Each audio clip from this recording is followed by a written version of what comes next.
1853, and the Americans are here. Where? Japan. Why? To open up the country. The man leading the American expedition was a certain Commodore Matthew Perry, who essentially told the Japanese to allow American imports or face war.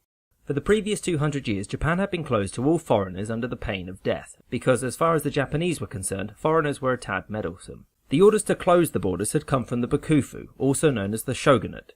The Bakufu was the central government of Japan, which was led by a shogun who lived in Edo. Technically, he was appointed by the emperor, who lived in Kyoto, but frankly, the emperor was just a puppet. Japan at this point was very decentralized, with regional daimyo able to set their own tax rates. It was also undergoing a period of major economic stagnation, and there were social tensions bubbling away under the surface. Inflation and famine swept the countryside, and many were noticing the increased wealth of the merchant class, despite them being at the bottom of the social hierarchy. It was within the context of this period of tension that the Americans had arrived, and they pledged to return a year later to hear the Japanese response. Apparently, Commodore Perry couldn't wait that long, and so returned about 6 months later, this time with more ships, and the Japanese signed a treaty to allow trade. And soon after that, the British arrived and gained a similar deal. By 1858, Japan had established formal relations and trading agreements with the US, Britain, the Russian Empire, the Netherlands, and France. These concessions to foreign powers made the Bakufu look weak. There were major splits among Japan's daimyo about how to respond to outside threats. To make things worse, the shogun was also dying and an heir had to be selected. So in order to promote unity, the chief counselor of the Bakufu, Hotta Masayoshi, asked the Emperor Komai to give his approval to the trade deals and the shogun's heir. Well, the emperor said no, and Hotta resigned in shame.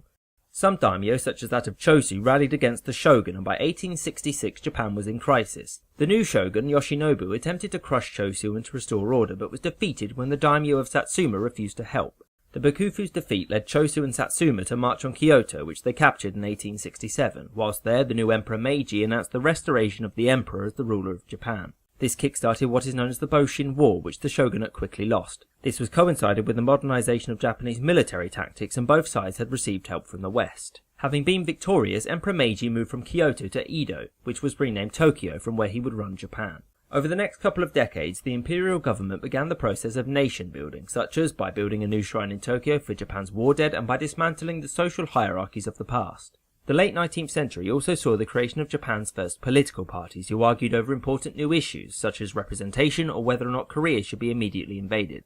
The Japanese military went through a period of reform as well. For a start, Japan now had a national military which fought under one flag. At first, it consisted exclusively of samurai, but was reformed by Field Marshal Yamagata Aritomo, who introduced national conscription for all men over 20. Also during the closing decades of the 19th century, Japan underwent a period of massive industrialization. Railways started to spring up from 1872 alongside numerous textile factories, much of which was paid for by the state. Of course, the state had other expenses, such as paying off samurai, who up until this point received an annual payment from the local daimyo. This payment, called a stipend, was carried over to the new imperial government and was very expensive. Needless to say, the government spending almost half of its income paying a bunch of samurai was controversial, and beginning in 1871 the government started to phase it out.